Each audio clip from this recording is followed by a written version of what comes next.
Ascension. In this book from the 1970s, there's something written about it, and there is said that it is lying between Africa and South America in the center in the Atlantic Ocean. It is volcanic origin, so there were volcanoes, and it is a barren, rocky piece of land, but there is also farming done, and there is a rich wildlife with rabbits and wild goats.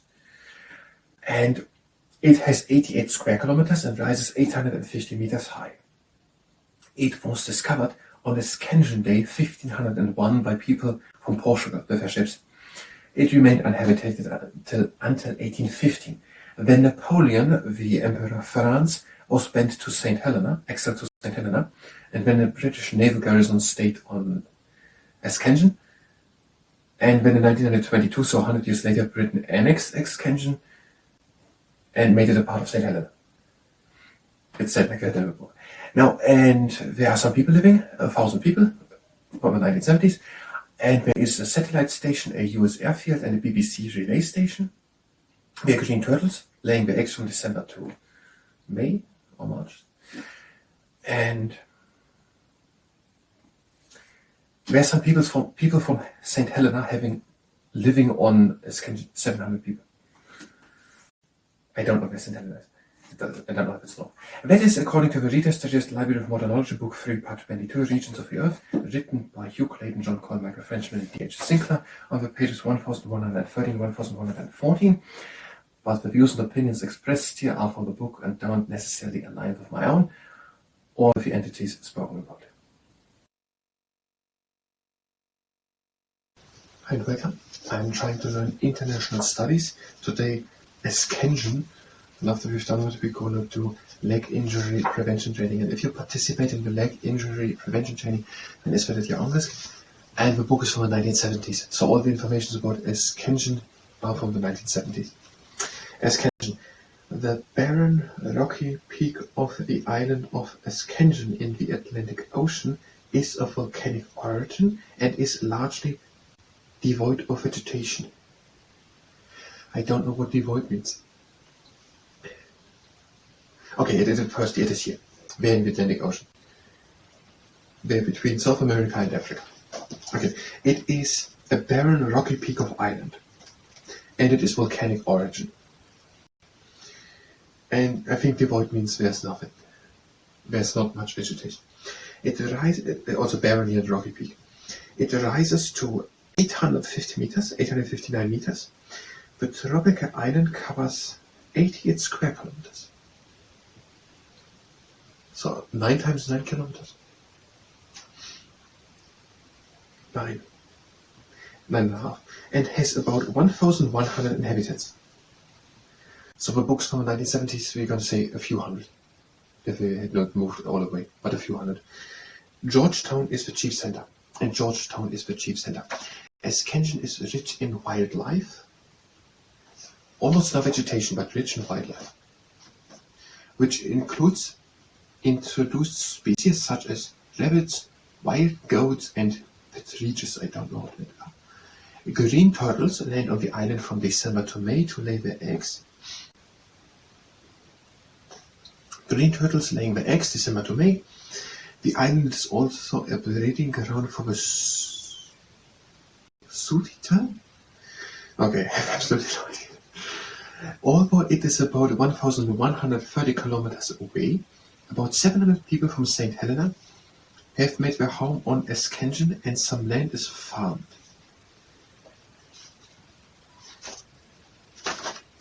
I don't know where St. Helena is. I don't know it. Let's look where St. Helena is. Because I think that's going to be important as I search this. Syria, Tahiti.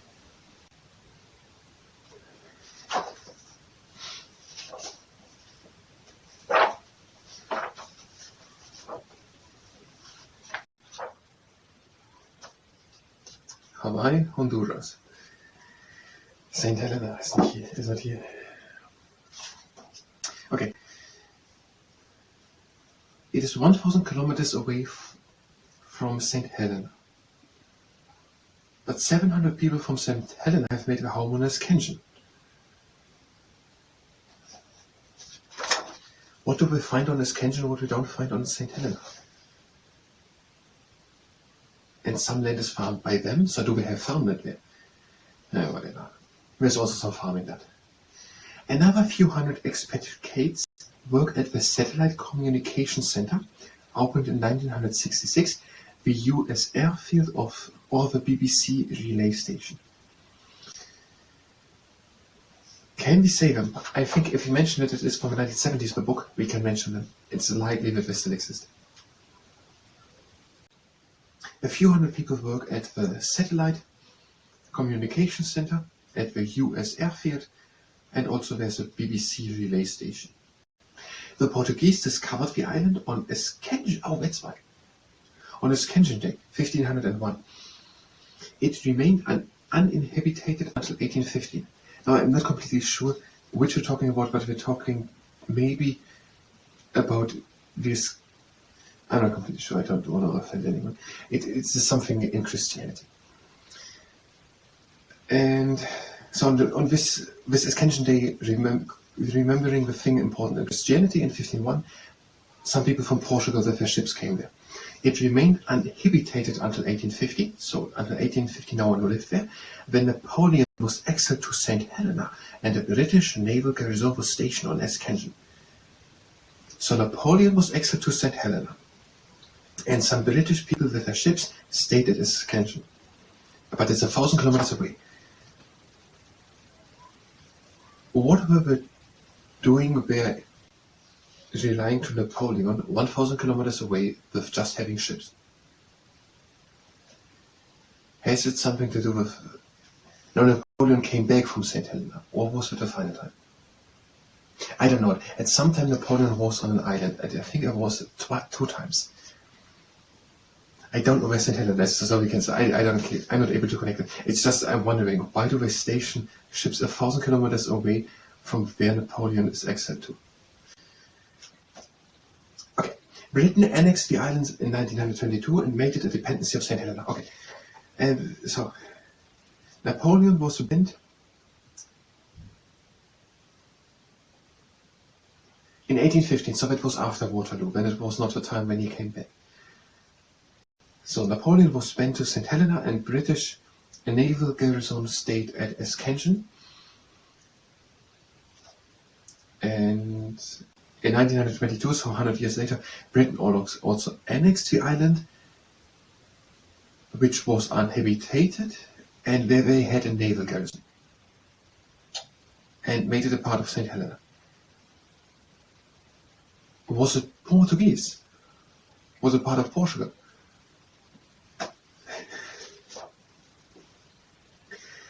Okay, for Ascension, we have some information together. Let's just say that we can then puzzle later on. Ascension, it is a barren rocky peak of island in the Atlantic Ocean between Africa and South America, and it rises 850 meters high, has 88 square kilometers, and Georgetown is the chief center. It has a rich wildlife with rabbits, goats, and partridges, and there are green turtles, December to May, laying their eggs. And it is 1,000 kilometers away from St. Helena, but there are also some people living from St. Helena on Ascension. Farming is done. There is a satellite communication center, and a US airfield, and a BBC relay station.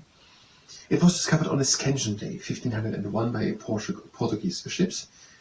No one lived there until 1815. Then Napoleon was exiled to St. Helena. A British naval garrison stayed there on Ascension.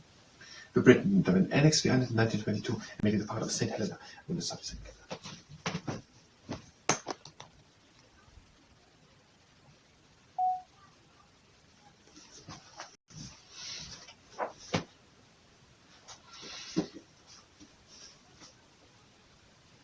Ascension.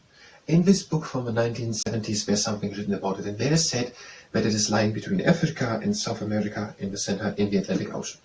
It is volcanic origin, so there were volcanoes, and it's a barren, rocky piece of land, but there is also farming done, and there is a rich wildlife with rabbits and wild goats. And it has 88 square kilometers and rises 850 meters high. It was discovered on Ascension Day, 1501, by people from Portugal with their ships. It remained uninhabited until 1815. Then Napoleon, the Emperor of France, was went to St. Helena, exiled to St. Helena, and when the British naval garrison stayed on Ascension, and when in 1922, so 100 years later, Britain annexed Ascension and made it a part of St. Helena. It's said like that in the book. Now, and there are some people living, 1,000 people, from the 1970s, and there is a satellite station, a US airfield, and a BBC relay station. There are green turtles laying their eggs from December to May or March. And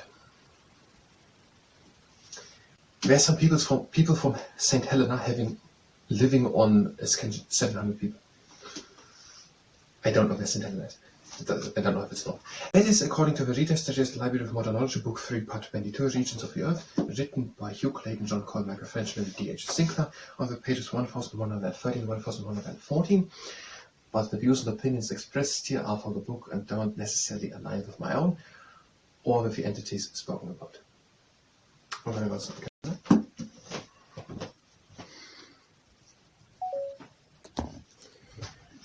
And that was the International Studies part. If you were here for International Studies, you can go directly to the next part of International Studies, where we're going to continue, and at some point maybe find out where St. Helena is. If you stay here and participate in the leg injury prevention training, then it's better to be honest. Have a good standing leg and swing your leg in front to the side.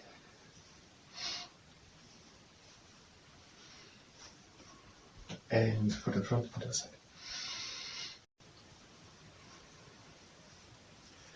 And foot in front and back.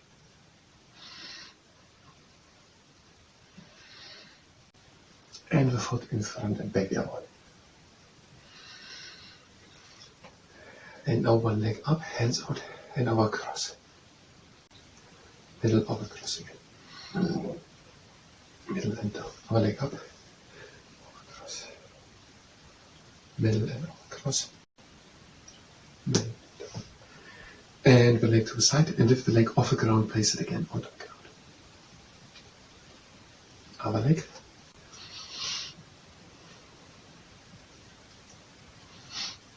One hand on tummy, one on lower back, and lift the leg in a straight line up, pull the toes in. Try to bring the leg higher. And pull the leg up.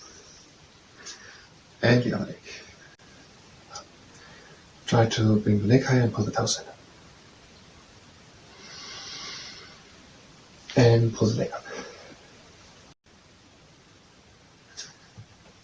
And one leg up to the outside. Breathe in. Leg into the middle and down. The other leg up to the outside. Breathe again. Middle and down. And stand good on one leg. Turn over to that leg. Come down. Over again. And up. Change the leg. Stand good. Turn over. Down. Over. And up. Stand good on one leg. And reach always with the heels to imaginary 90-minute intervals of an imaginary dial of a clock. And the other foot to 12 o'clock, 1:30 and 3, 10:30 and 9 o'clock, 7:30 and 6, 4:30 and 3 o'clock. And one heel onto the ground, don't do it if you're pregnant, lift the heel off the ground, place it again onto the ground. Over here.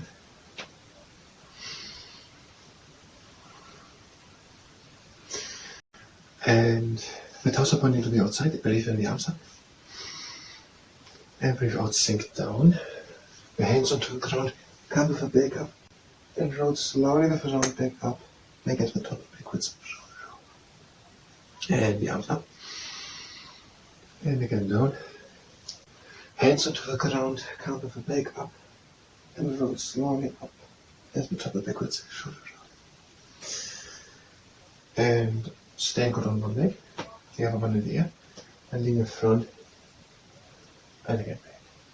Another time. And now pull the knee in and out. Change the leg back.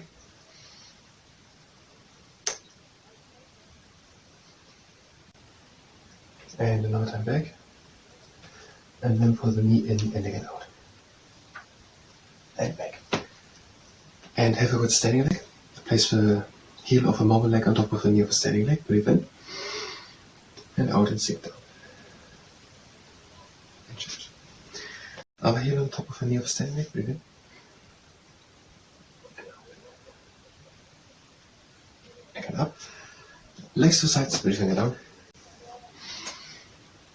And breathe out. And up. And out. Breathe in across the legs. And out. That was the leg injury prevention training. I thank you very much and next time.